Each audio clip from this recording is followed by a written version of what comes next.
Future perfect voice है ना जी।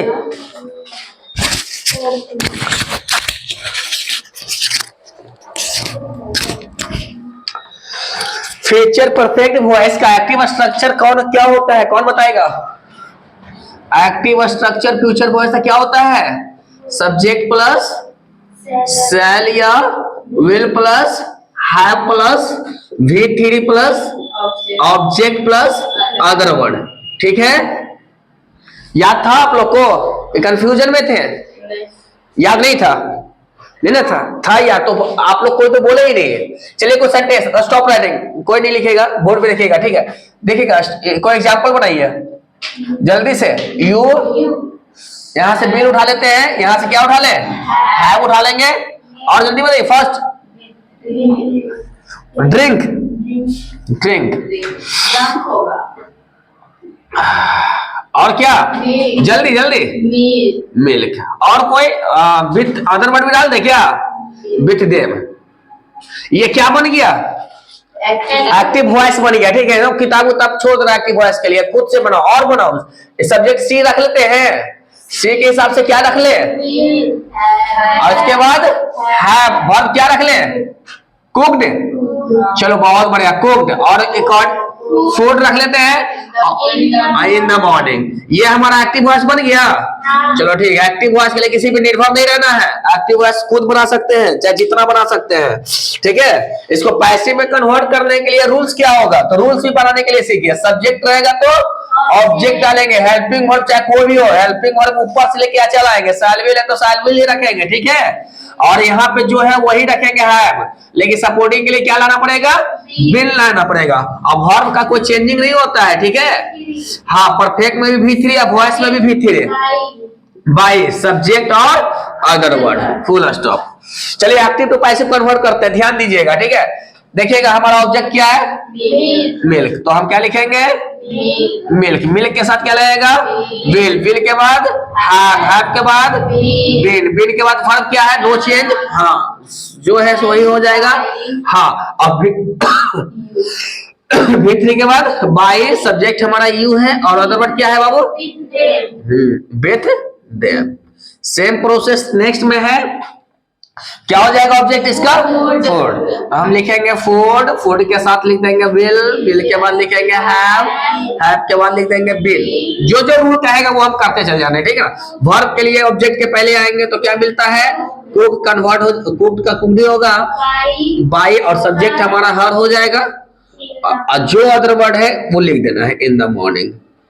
ठीक है, चलिए इसको नोट कीजिए आप लोग। और ये लास्ट है सिंपल रूल्स का, इसके बाद क्या चले, कहां चलेंगे? स्पेशल रूल्स देखेंगे। ठीक है, क्वेश्चन का अच्छे समझ लीजिए, इसको नोट कर लीजिए सारे स्टूडेंट्स।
कि क्या प्रॉब्लम होता है आप लोगों को, ये नहीं समझ में आता क्या कर रहा है स्ट्रक्चर, क्यों परेशान कर रहा है आपको, क्यों स्ट्रक्चर परेशान करता है आप लोग को, बताइए। क्या स्ट्रक्चर में इतना हिम्मत है क्या? दम कैसे है? हमारे पास आइए ना, चलिए। ये क्या है? वर्ब है ना। चलिए ये क्या है? V1 V5 कर देते हैं, इसको याद नहीं रहेगा, इसके पीछे सब्जेक्ट, इसके बाद में ऑब्जेक्ट, बन गया स्ट्रक्चर। किसका? क्यों परेशान करता है भाई, एक यही तो चल रहा है हर जगह। यहाँ पे V4 डाल देते हैं, ठीक है। इधर इज एम आर हो गया ना, वर्ब के बाद ऑब्जेक्ट, हेल्पिंग वर्ब के पहले सब्जेक्ट, अदर वर्ड भी डाल देते हैं, क्या बन गया? क्या ये सब्जेक्ट और ऑब्जेक्ट और अदर वर्ड इतना परेशान कर रहा है आपको? ये बेचारा इतना सीधा साधा है, इतना सिंपल है ये। देखो हम एक चीज और दिखाते हैं, सब्जेक्ट प्लस हैज या have plus B3 plus object plus other word. देखो तो इतना सीधा साधा है, सब्जेक्ट और ये क्या नाम है, ऑब्जेक्ट अदर वर्ड एक ही जगह आता है, कभी अपना जगह नहीं बदलता है। तो क्यों परेशान हो रहे हैं आप लोग? बस ये परेशान कर रहा है आपको क्या? ये परेशान करता है क्या? इसके लिए इतना टेंशन?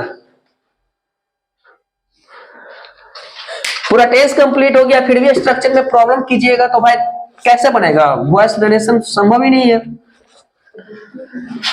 तुम लोग कहोगे सर प्रेजेंट, आप चलो याद हो जाता है तो प्रेजेंट का स्ट्रक्चर उठा ले, तो कौन स्ट्रक्चर उठा ले? आप ही लोग बोलो कौन सा स्ट्रक्चर उठा ले प्रेजेंट का? सब्जेक्ट हुआ ना बाबू, ये इज एम आर, उसके बाद V4, उसके बाद ऑब्जेक्ट, उसके बाद अदर वर्ड, ठीक है। सर तो प्रेजेंट का याद हो गया, तो इसको पास्ट में याद करना, तो पास्ट में याद कीजिए ना, खाली इसको वॉइस वर्ड ही याद करना है आपको। यहाँ सब्जेक्ट डालिए, यहाँ पे V4 डालिए, और यहाँ पे ऑब्जेक्ट डालिए, और यहाँ पे अदर वर्ड डालिए। दूसरा स्टेप में जाते हैं, प्रेजेंट को छोड़कर अगर पास्ट में जाते हैं तो सिर्फ हेल्पिंग वर्ब भी चेंज होता है। समझ में आया? एक स्टेप एक और लेते हैं, सब्जेक्ट प्लस हैज या have plus V3 plus object plus other word. अगर पास्ट में लेके चलते हैं तो सिर्फ हैड होता है, बस सारा प्रोसेस वही है। देख लीजिए आंख खोलकर आप लोग, क्या चेंज हुआ है? तो सिर्फ ये चेंज हुआ, तो ये आपको इतना परेशान कर देता है। किस तरह से आपको परेशान कर रहा है? कहां पे है आप लोग परेशान, कहां पे स्ट्रगल कर रहे हैं? बताइए, क्लियर बताइए। इतना इजी मेथड है, कौन मतलब क्यों दिक्कत हो रहा है इसका? अगर ये इसमें अगर सब परेशानी नहीं है तो चेंज करना, तो चेंज करने में भी तो कोई दिक्कत नहीं होना चाहिए। चलो इसी को ले लेते हैं, क्या चेंज करना है? इसको अगर निगेटिव में चेंज करना है तो निगेटिव में बताएं सर, क्या निगेटिव है? निगेटिव में कोई दम ही नहीं है, बस इसके बाद नॉट रख दीजिए ना, बाकी सब वही है। Object plus other word cross कर दीजिए तो यस नो बन जाएगा सर। उसके पीछे WH वर्ड लगा दीजिएगा sir, WH word yes no बन जाएगा। कहां दिक्कत हो रहा है बताइए? क्या परेशानी है? तो फिर कैसे करते हैं? स्ट्रक्चर से भूल जाते हैं, कैसे भूलिएगा? हाँ एक चीज है, एक चीज अगर हम जरूर बोलेंगे, भूलिएगा। अभी हम बोल रहे थे कि नहीं भूलिएगा ना, हम अभी बोलते हैं कि आप लोग भूलिएगा। पता है कब? जब इस चीज का प्रैक्टिस आप घर पे नहीं कीजिएगा तब। चाहे हम जितना भी रट के चिल्ला कर माथा उठा दम ये पूरा समझा के जैसे होता है ना, डोला उला कर एडजस्ट करा देंगे ना आपके दिमाग में। अब इस चीज को घर पे प्रैक्टिस नहीं कीजिएगा ना, ध्यान नहीं दीजिएगा, व्हाइट पेज पे लिखिएगा नहीं, व्हाइट जो एक बोर्ड आता है उस पर आप प्रैक्टिस नहीं कीजिएगा तो जिंदगी में कभी नहीं समझिएगा। ये हम लिख कर बोल देते हैं। आप सोच लीजिए कोचिंग में गए और सर हमको कन्विंस कर दिए, समझा दिए, थोड़ा अलग टाइप से समझा दिए, थोड़ा ट्रिक दे दिए, हम कभी नहीं भूलेंगे। तो यहाँ पर गलत सोच है, बिल्कुल गलत सोच है, जब तक आप प्रैक्टिस नहीं कीजिएगा। और जब भी आप प्रैक्टिस कीजिएगा इसको तो ऑटोमेटिकली आपके पास हो जाएगा, फिर याद करने का कोई नीड ही नहीं होता है। अगर आप इंग्लिश में इंप्रूव होना चाहते हैं, इंग्लिश को अपना ये क्या मतलब अपना सब्जेक्ट बनाना चाहते हैं, इंग्लिश में आप आगे चलना चाहते हैं, तो बाकी आप पढ़ रहे हैं फॉर्मेलिटी के लिए, क्या है बल्कि हमको ISC में हमको 100 नंबर में से सर 90 नंबर लाना है, तो पढ़ लीजिए ना कैसे करके, तो लक बाई चांस भी आ जाता है 90 नंबर, ठीक है, तब तो ऐसे छोड़ सकते हैं। लेकिन आप चाहते हैं कि हमको इंग्लिश एकदम मेरा हो जाए, एकदम एक एंड एवरीथिंग हम समझें, क्योंकि अभी इंग्लिश का कितना बड़ा क्रेज है ना, हर जगह इंग्लिश है, ठीक है, इंग्लिश है, कंप्यूटर है, और कंप्यूटर में हर सेक्टर इंग्लिश में है। कोई ऐसा चीज है जहाँ पे हिंदी होता है कंप्यूटर में? नहीं होता है। मोबाइल जो स्मार्ट सेट चलाते हैं कहीं पे हिंदी लिखा होता है? जहां कोई प्रोग्राम खोलो इन इंग्लिश, सब कुछ इंग्लिश में मिलता है। ठीक है। और स्ट्रक्चर है बाबू, इसको हम कितना बार बोले कि ये बैकबोन है। हम लोग का शरीर में बैकबोन होता है ना, रीढ़ की हड्डी, उसी पे मांस उस चढ़ा उड़ा दिया जाता है, तो जाके आदमी और औरत और ये बच्चे और बूढ़े बनते हैं। उसी तरह से ये स्ट्रक्चर है, बैकबोन होता है। इसके आगे सेंटेंस वेंटेंस लगा दिया जाता है, तो जाकर क्या बन जाता है, सेंटेंस बन जाता है। ये बुक में ये क्या, ये सब जो 100 नंबर का बुक्स वगैरह में इतना इंग्लिश लिखा रहता है, सब स्ट्रक्चर्स पे ही डिपेंडेंट होता है। ठीक है। हाँ, तो कुछ एक्टिव वॉइस है, आप इसे पैसिव में कन्वर्ट कीजिए। ठीक है।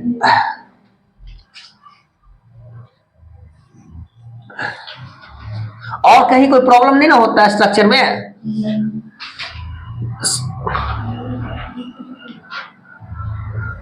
चलिए बढ़ाइए।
हैज या हैव प्लस, हैज या have plus, been plus, before plus, object plus, other word plus, for या सेंस प्लस टाइम।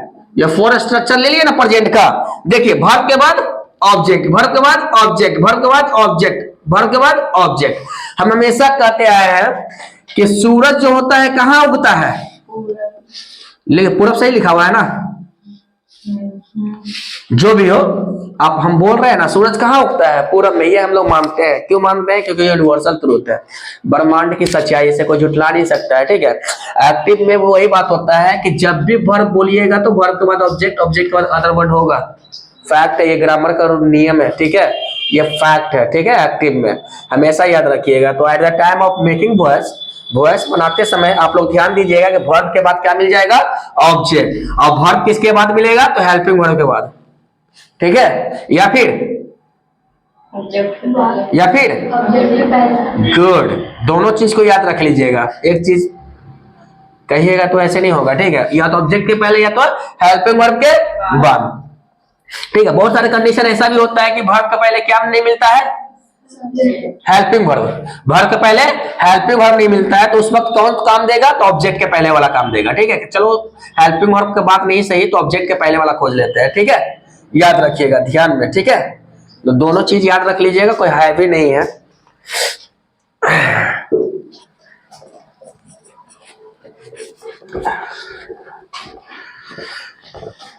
इंग्लिश इतनी इजी सब्जेक्ट है ना, जिसका कोई मतलब कि अनुमान ही नहीं लगा सकते कितना इजी सब्जेक्ट है। खुद आपस में एकदम एक दूसरे का हेल्प करता है। ठीक है, चलिए एक्टिव टू पैसिव बनाते हैं। तो अभी अभी क्या है, ऑब्जेक्ट यहां से उठा लेते हैं, वर्ब के बाद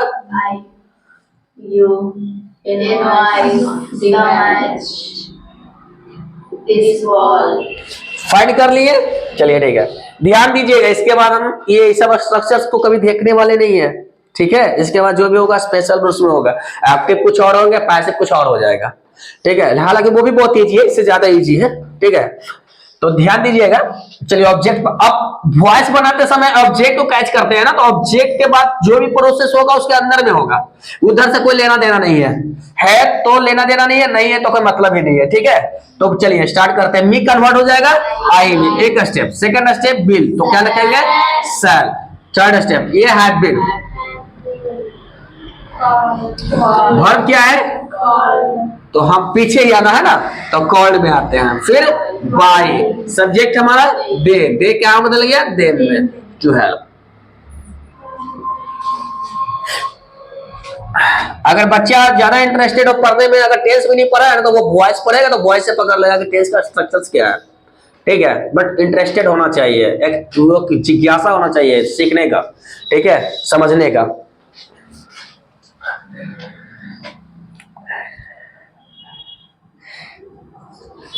बहुत इजी सब्जेक्ट है। देखिए एक चीज दिखाते हैं आपको, एक मैजिक दिखाते हैं। आप एक्टिव स्ट्रक्चर की बात करते हैं ना, देखिए इस रूल्स के देखिएगा। चलिए इसको पहले देख लीजिएगा, पहले इसको बना लेते हैं। ठीक है, फिर देखते हैं। सेकंड नंबर क्या है, यू है, तो यू का यू लिख देते हैं। ये क्या मांगता है, हेल्पिंग वर्ब ना, तो हम भी हेल्पिंग वर्ब लिखेंगे। जैसे एक्टिव आएगा वैसे ही हमको पैसिव करना है। ठीक है, अब ये क्या कहता है, तो हम भी हैव लिखेंगे। ठीक है, लेकिन ये एक्टिव है, जिसको पैसिव में कन्वर्ट करने के लिए हमें सपोर्टिंग के लिए क्या लाना पड़ेगा, बिल। और जैसे ही बिल लिखते हैं ना बाबू, तो वर्ब का फॉर्म आता है। ठीक है, वर्ब अपना रूल आता है। तो ये हेल्प है, तो हेल्प क्या बदल जाएगा, हेल्प्ड में। और उसके बाद जैसे ही V3 लिखे ना, तो बाई। जैसे वर्ब के बाद ऑब्जेक्ट होता है ना, उसी पैसिव में V3 के बाद बाई होता है। अब बाई के बाद सब्जेक्ट, आई क्या बदल जाएगा, सी क्या बदल जाएगा, फॉर्म में। अब क्या है, जो भी हो, आई जब चचेरा मुसेरा कोई भी हो, क्या बोली, कजन, हाँ चचेरा मुसेरा फुफेरा सब हो जाता है, कोई भी हो। इंग्लिश इसलिए तो इजी है कि एक बार बोल दो वो सबने समझ जाएगा, इसमें भाई ये होगा। हिंदी में तो समझाना पड़ेगा, ये मेरा चचेरा है, ये मेरा मुसेरा है, वो मेरा फुफेरा है, लाइक दिस। कजन बोल दोगे तो अंडरस्टूड है, सब आ जाता है, सब कंक्लूड है। अच्छा, आई शैल हैव, तो एनवाइज हम लिख लेते हैं। क्या लिख लेते हैं, एनवाइज। ठीक है, क्या लिख ले बाबू, वेरी गुड, चलो will और have चलो, will have been made by made by me to have fun. have fun. हाँ, फैन मतलब क्या होता है? Enjoy. एंजॉय करना, ठीक है, मौज मस्ती करना, ठीक है, आनंद लेना, ठीक है। ये जरूरी नहीं कि हम वॉइस बना रहे हैं तो फोकस हमारा वॉइस पे ही हो, ठीक है, नहीं, कुछ वर्ड्स ऐसे होते हैं जिसे हम लोग कैच करना नेसेसरी होता है, ठीक है, फ्यूचर में हम लोग काम देता है। टेस्ट हम लोग पढ़े हैं, बहुत सारे वर्ड आए हैं जिसका वर्ड मीनिंग हम लोग याद नहीं किए। It is not necessary to remember कि हाँ सर वो वर्ड मीनिंग दे दिए उसको याद करेंगे लिखवा दीजिए, कभी ऐसा होता नहीं है। लेकिन एक ही साथ वो वर्ड मीनिंग 2 से 3 बार 4 बार 5 बार आ जाते हैं तो हमें ऑटोमेटिक याद हो जाता है, ठीक है। तो इंग्लिश इस चीज का नाम होता है, इतना ईजी है। चलो द मैच को हम रख दें, द मैच है ना, हाँ द मैच है ना, गुड, वेरी गुड। और उसके बाद क्या कर रहे हैं? विल, जल्दी जल्दी बोलो।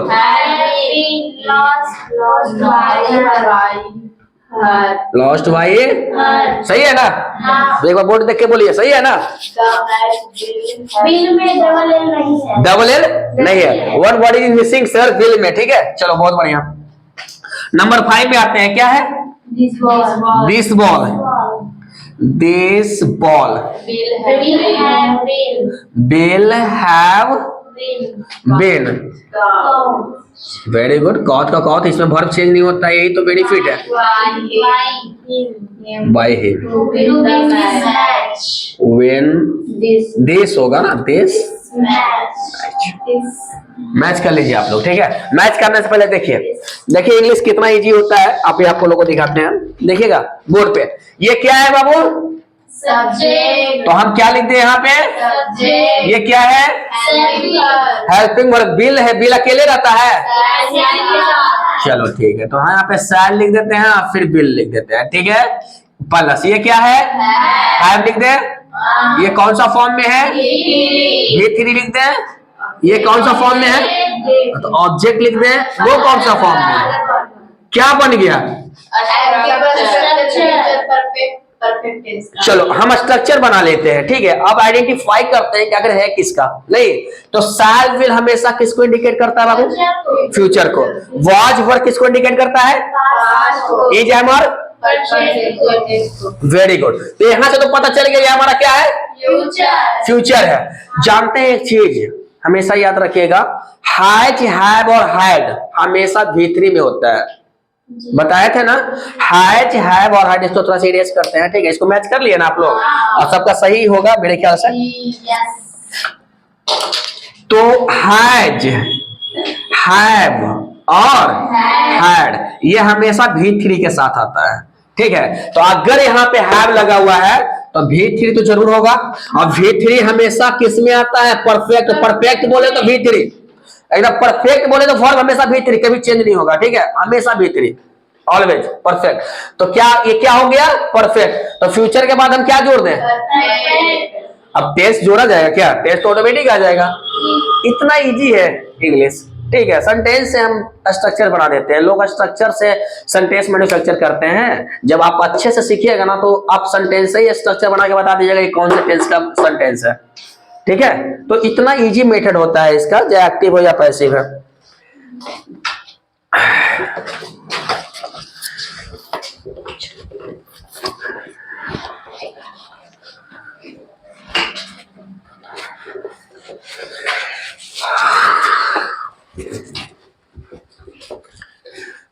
तो ध्यान दीजिएगा, ऐसा बता रहे हैं जो, because narration is to come. Narration is to come का क्या इंग्लिश होगा? स्पेशल ट्रांसलेशन में बताए थे। नरेशन इज टू कम का क्या हिंदी होगा? Who will you speak? Narration is to come. आप लोग स्पेशल ट्रांसलेशन पे ध्यान नहीं दे रहे हैं। दशहरा आने वाली है, क्या होगा translation? Dussehra is to come। Is to come होगा ना। तो नरेशन आने वाली है तो क्या होगा? नरेशन इज टू इजी है ना, नरेशन इज टू कम हो जाएगा।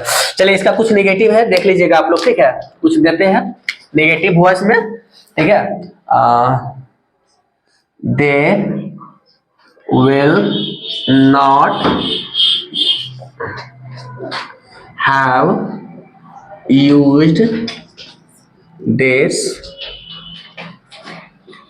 Phone to talk someone.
सारे स्टूडेंट्स का सॉल्व हो गया है?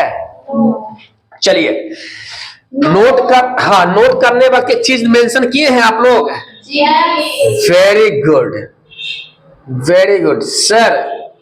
I have a power of structures, हम स्ट्रक्चर जानते हैं, और अगर स्ट्रक्चर का नॉलेज है हमारे पास सर तो ये सेंटेंस गलत है, इसलिए स्ट्रक्चर सीखना बहुत नेसेसरी है। ठीक है, क्योंकि स्ट्रक्चर कहती है, क्या कहती है, तो इसके हेल्प से बनाते हैं, तो सब्जेक्ट प्लस और साइल का भाई क्या आ गया, वेल, और विल के भाई, विल के बाद क्या, नॉट, नॉट के बाद हैव के बाद भी थ्री के बाद ऑब्जेक्ट है, और ऑब्जेक्ट के बाद क्या है, अदर वर्ड है। तो सर, हाँ बोलिए। वो जो पैसिव वॉइस का आप स्ट्रक्चर लिखे हैं, हाँ हाँ, उसमें तो पहले यहाँ ऑब्जेक्ट की जगह यहाँ सब्जेक्ट की जगह बाई, और बाई कहाँ छोड़ दिया? हाँ, वो बता रहे हैं, आगे आ रहे हैं, बस अभी तो इसको सॉल्व कर लेते हैं ना, उसके बाद ठीक है, क्योंकि ये लास्ट टर्म है ना हम लोग का। हाँ चलो बहुत बढ़िया, ठीक है, हम सबका कॉपी चेक कर लेंगे क्या, वो वही तो हम बताने वाले हैं, थोड़ा सा वेट कीजिए, ठीक है। तो अकॉर्डिंग टू स्ट्रक्चर ये सेंटेंस क्या हो जाएगा, गलत हो जाएगा, ठीक है। हाँ वेरी गुड, सारे स्टूडेंट्स अब आप कॉपी दिखा दीजिए हमको, बहुत इज्जत से। क्या बनाए नहीं, एक्टिव जो उतारे हैं ना वो कॉपी दिखा दीजिए, ठीक है सर। एक तो हम गलती इसलिए नहीं कर सकते हैं कि ऊपर का जैसे आया वैसे चलेगा, ठीक है। दूसरा सर कि हमारे पास रूल्स है, स्ट्रक्चर है। अब शो ऑफ योर कॉपीज, सब लोग क्वेश्चन नंबर लास्ट दिखाइए। गलत है, वाह, गलत है, वाह, गलत है, वाह। स्ट्रक्चर पे ध्यान दिए थे पर इस पे नहीं दिए। देखिए आपका जी, आपका दिखाइए, उतारे ही नहीं है। चलिए ठीक है, तो यहाँ से इतना तो समझ में आया कि सर स्ट्रक्चर बहुत जरूरी है, ठीक है। अब हाँ, नॉट टीटी कितना बार लिखिएगा, प्लस दे दिए हैं, चलिए कोई दिक्कत नहीं है, ठीक है, रिटर्न हो जाता है।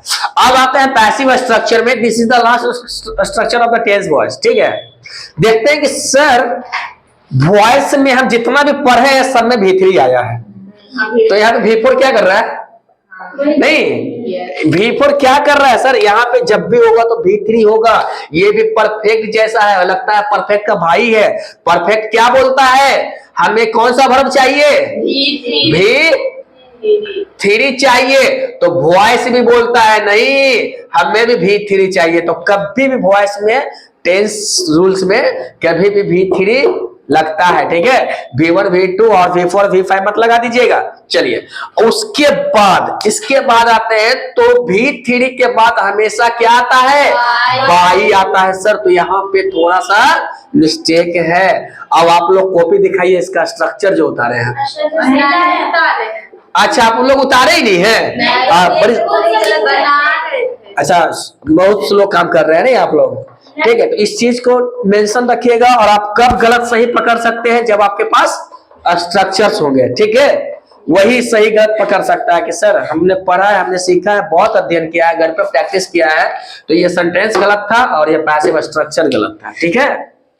इस चीज को ध्यान में रखिएगा। चलिए, तो नहीं बनाया तो बनाइए जल्दी से, फास्ट, मेक फास्ट।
90% वर्ब ऐसे होते हैं जो ईडी बन के बनता है V2 भी और ईडी बनकर बनता है V3 में। तो कैसे पहचानेंगे कि सर ये V2 है और ये V3 है? जस्ट टिल बताओ, जस्ट फर्स्ट कैसे बताएंगे? अरे बाबू, जब भी सेंटेंस में कहीं भी, हाँ कहीं भी अगर लगा रहे क्या, has, have, had, shall, have या फिर विल हैव, तो सर ये पक्का V3 है। ठीक है, ये क्या है? V3 है। समझ में आ गया ना?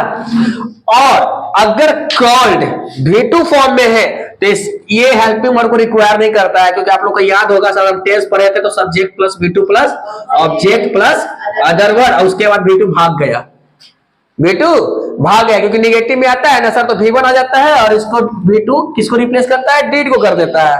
ठीक है, तो V2 को पकड़ने का सबसे इजी तरीका है कि जब भी आएगा तो सब्जेक्ट के बाद आएगा। जैसे अभी हम एक एग्जांपल देते हैं, I called you, I called you, और एक और देते हैं आई हैव कॉल्ड यू। बताइए ये कॉल्ड कौन सा फॉर्म में है और ये कॉल्ड कौन सा फॉर्म में है? V2 फॉर्म में। कोई दिक्कत नहीं ना होगा? चलिए चलिए ये सब तो हटा दे, अब ये सेंटेंस पे आते हैं, ऑब्जेक्टिव पे आते हैं। बताइए क्या गलत है? वो तो सोनाली सही बता रही थी ना कि पहले क्या नहीं आएगा, वो बताइए फिर से, कॉपी कीजिए उसको। आप क्या बोले थे इसमें? पहले क्या बोले थे कि कॉल्ड नहीं होगा। कॉल्ड नहीं तो क्यों सर? कॉल्ड ही गलत है सर, क्योंकि डू और डज, डू का भाई कौन? डज के साथ V1 आता है सर। चाहे कोई मेथड ये दोनों के बीच में कोई आ जाए, चाहे यू आ जाए, मी आ जाए, कुछ भी आ जाए सर, नॉट कोई मतलब नहीं है। ये जहां रहेगा, जो लाइन में रहेगा वर्ब वन पर रखेगा। तो सर यहाँ पे आंसर क्या हो जाएगा? ऑप्शन नहीं दिए थे जी, ऑप्शन क्या था? कॉल, और क्या रहता? B number, calling. या फिर कॉल्ड का वर्ड भी दे सकता है। हाँ वेरी गुड, सी नंबर देता क्या? ऑल ऑफ दीज या नन ऑफ दीज। कॉल्ड का कॉल्ड भी दे सकता है, डी में क्या कर सकता है? नन ऑफ एबव, या कुछ भी दिस भी कर सकता है। तो क्या आंसर होगा? ये आंसर हो जाएगा ना? हाँ ठीक है। कैसे पता चला? With the help of tense structure. ठीक है, with the help of tense structure पता चल जाता। सर ये तो गलत है सर, तो कैसे, मतलब कि ऐसे इतना इजी क्वेश्चन कौन देता है? एग्जामिनर बेवकूफ है क्या? नहीं, आप लोग को ऐसा रियलाइज नहीं होगा कि इतना इजी क्वेश्चन नहीं होगा? नहीं, अच्छा तो वही तो। चलिए एक दो तीन में और आते हैं, थोड़ा ध्यान दीजिएगा बोर्ड पे। ऐसे लिखता है, ठीक है, देखिएगा, did you did that one for me, देखो यस नो फॉर्म में है। ठीक है, ऑप्शन दे दें, what necessary to give an option. चलिए यहाँ पे आओ, नहीं ऑप्शन नहीं, विदाउट ऑप्शन आप लोग बनाओ, फिर ऑप्शन हम आप लोग को बताने के बाद बनाएंगे। ये तो एक तो हेल्पिंग वर्ड का डीड हो गया। हाँ ये हेल्पिंग वर्ब का डीड हो गया, ये हो गया वर्ब वाला डीड। ये हो गया वर्ब वाला डीड। वर्ब है ये डीड तो। अब हम कैसे बता सकते हैं? आप एग्जाम में आपने रियलाइज करोगे V2 है। चलिए बहुत बढ़िया, V2 है, V1 होगा। Very nice. तो ऑप्शन देते हैं, क्या हो जाएगा? Do, B number did, C number done, और डी नंबर नहीं डूइंग कर देते हैं, रिप्लेस कर देते हैं डूइंग और डू। कौन आंसर होगा? डी आंसर होगा ना, डी आंसर होगा। तो इस तरह से तो इसके लिए क्यों स्ट्रगल कर रहे थे आप लोग? पागल, तुम देखो जाके कि तो नहीं आता है। और काहे को पूछे? तो कह रहे हैं कि 3 ही नंबर के पूछते, बतलाइए ना, हमको दिखाइए ना। देखिए सबसे बड़ी चीज होता है कि आप लोग का मानसिकता बन गया है कि सर एग्जाम है सर 12th का तो भारी पूछेगा ना। जो पढ़ रहे हैं, देखिए जो सामने रहता है वो तो उसके बारे में सब पता चल जाता है। जब वो कहीं बाहर चला जाता है, दूर चला जाता है, तो थोड़ा स्ट्रेंजर टाइप का हो जाता है ना। इसी तरह है। अब सर ये हमारे सामने है ना सर, तो हमको बहुत इजी लग रहा है, बिकॉज आप बता रहे हैं और इस चीज को पढ़ रहे हैं, हम लोग समय दे रहे हैं, तो बहुत इजी लग रहा है। अगर इसी चीज को पढ़ना भूल दें छोड़ देंगे ना सर और नरेशन बनाने लगेंगे या वॉट एवर जो भी आगे आने वाला वो बनाएंगे ना, तो फिर ये चीज हमारे लिए ऑटोमेटिक भारी हो जाएगा, हाँ, हो जाएगा बिल्कुल। क्योंकि टेंस भारी हुआ ना आप लोग के लिए स्ट्रक्चर। तो ठीक है, तो आप सामने जिस चीज को फेस करते हैं वो तो आपके लिए इजी है, ठीक है, चाहे कोई भी हो तो कितना भी कठिन क्यों ना, और जब वो गैप कर जाएगा भूला जाएगा ना कुछ टाइम तो वो भारी हो जाएगा, ठीक है। तो इतना ही इजी पूछता है एग्जाम में, इतना ही इजी। अब कुछ दिन के बाद यही चीज भारी हो जाएगा आप लोग को लिए, ठीक है। चलिए हम थोड़ा पैसे पे आते हैं। आई थिंक आप लोग सब लोग सच सही बनाए होंगे, नहीं जितना गेस कर लिया उतना गलती लिखे तब तो सही नहीं बना। हाँ वेरी गुड, लेकिन हम कैसे पकड़े, सारे बच्चे तो गलत ही लिखे थे। नहीं सही लिखे थे। कहाँ? संडेस संडेस संडेस में ध्यान ही नहीं दिए थे, नहीं बताइए। ठीक है, एक संदेश लिखना स्ट्रक्चर। अच्छा ये स्ट्रक्चर मेन चीज होता है, बहुत बढ़िया। क्या हो जाएगा बाबू? This form. और आप लोग ऑब्जेक्टिव्स वगैरह जो होगा ना रोज लेते हैं 3-4 क्वेश्चंस को रोज सॉल्व करते चलेगा, ठीक है, बेहतर रहेगा आप लोग। फाइनल एग्जाम लेते हैं ढेर से लेते हैं ना 20-25 को, ठीक है। सेंटअप से 20% क्वेश्चन आएगा एग्जाम। वो चलो अच्छी बात है। हाँ चलो यहाँ पे आते हैं, द विल नॉट लगा देते हैं, हैव लगा देते हैं, विल लगा देते हैं, ऑल ऑफ दीज। यहाँ ध्यान दीजिए, नॉट हैव बीन, बताइए जल्दी से। यूज्ड हाँ to talk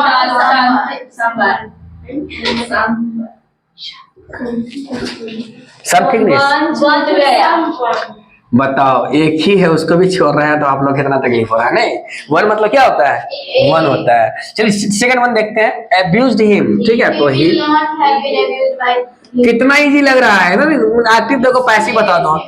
हाँ ही विल नॉट, सही है ना, very good, not have been abused by him for this abused by for him his name this mistake। चलिए कोई दिक्कत, him होगा, वेरी गुड, क्या होगा सर, हिम होगा, हिज नहीं होगा। हालांकि हिज उसका भाई ही है लेकिन यहाँ पे उसका यूज नहीं होगा। चलिए नंबर 3 आप बनाए हैं, रुकिए तो एक minute. Number 3 they will not have been started with you, they will not have been started with you। बहुत अच्छा है, ऑब्जेक्ट नहीं था इसमें। चलिए पेन को नीचे रखिए, पेन को लिफ्ट से टच नहीं करते हैं, ठीक है। वो देखते हो नहीं, जाओगे सरकारी दफ्तर में तो ऐसे एक पेन पलटेगा फिर थूक लगाएगा, फिर पलटेगा फिर थूक लगाएगा ना, व्हाट इज नेसेसरी, नहीं क्या जरूरत है, नहीं ना, क्या जरूरी है, इसको ऐसे कर लेते हैं ना। अच्छा देखिए तो सट जाता है, ये देखिए इसको नहीं बनाया बाबू, इसको। अच्छा ये सेंटेंस गलत है, छोड़ दिए, फिर सुधारे थे हम सेंटेंस को। हम बना ले। This work will not have been done this work will not have been done by me for you. देखिए आप नहीं देते हैं तो हम बड़ा सा दे देते हैं, ठीक है, आपका दिया हुआ था।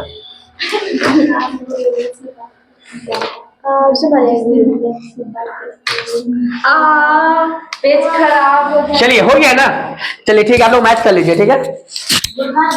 हाँ हाँ हाँ सारे बच्चे का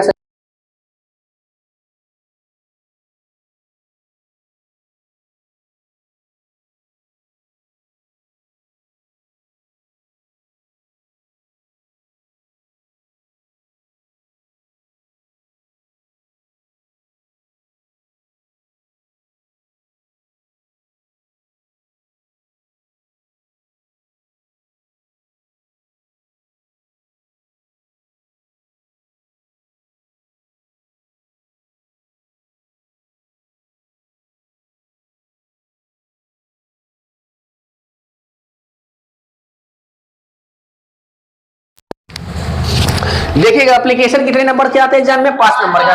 3 स्टेप देते हैं, आप लोग मेमोराइज कर लीजिएगा, ठीक है, याद कर लीजिएगा, आपका एप्लीकेशन लिखा जाएगा। लिखिए मेरे साथ,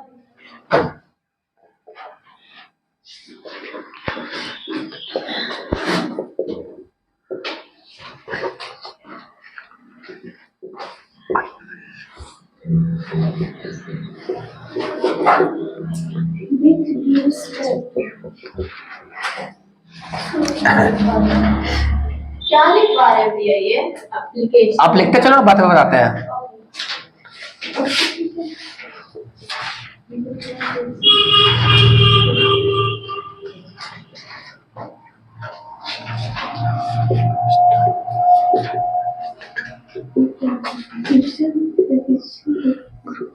अरे पॉइंट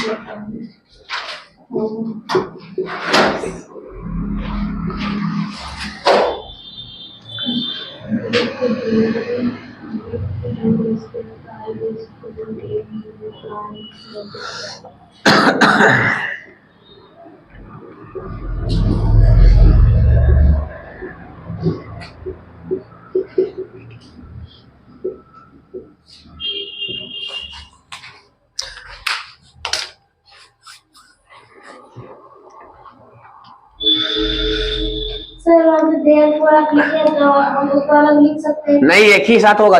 अलग लिखिएगा तो वो अलग मीनिंग बन जाएगा, गलत हो जाएगा आपका एप्लीकेशन।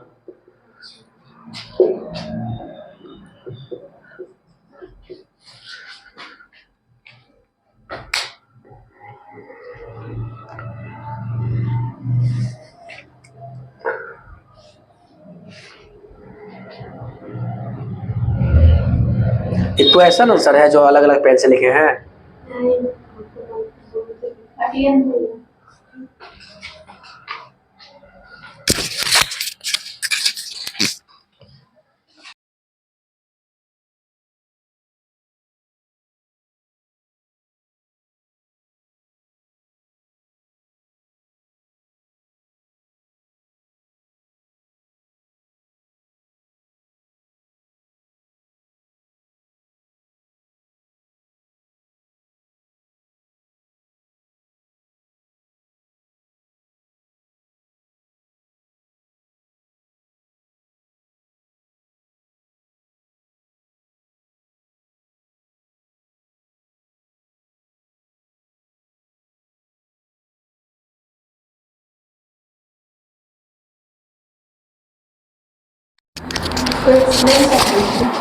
देखिएगा, with your respect I wish to bring you can notice that first number, second number they for you are requested to grant me and allow me, and the last one for this act I shall be highly obliged to you. ठीक है, आप जिसे tense पढ़े हैं तो हम क्या बोले थे कि वो जो स्ट्रक्चर होता है वो क्या होता है, बैकबोन होता है सेंटेंसेस का। तो ये एप्लीकेशन का बैकबोन है। ठीक है, आप इसे याद कर लोगे, फिर आपको बाहर से कुछ लगाना नहीं पड़ेगा। एप्लीकेशन जो रहेगा ना वो आपको हेल्प करेगा, वो एप्लीकेशन आपको हेल्प करेगा। एप्लीकेशन को आप लोग छोड़ देते हैं ना, क्वेश्चन को छोड़ देते हैं ना, एग्जाम में आता है कि क्वेश्चन अलग है और हम जो कुछ लिखेंगे वो अलग है। ऐसा कुछ नहीं होता है। क्वेश्चन आपको कम से कम 2 नंबर देता है और 3 नंबर ये देता है। ठीक है, 5 नंबर। ठीक है, तो आप इसे मेमोराइज कर लीजिएगा, याद कर लीजिएगा और कल क्वेश्चंस लेके आइएगा। ठीक है, एग्जाम बोला हम उसी से आप लोग को बताएंगे कितना इजी है एप्लीकेशन। ठीक है, और इजी होगा भी ना, क्योंकि इंग्लिश कौन सा सब्जेक्ट है जी? हाँ, बहुत इजी सब्जेक्ट है।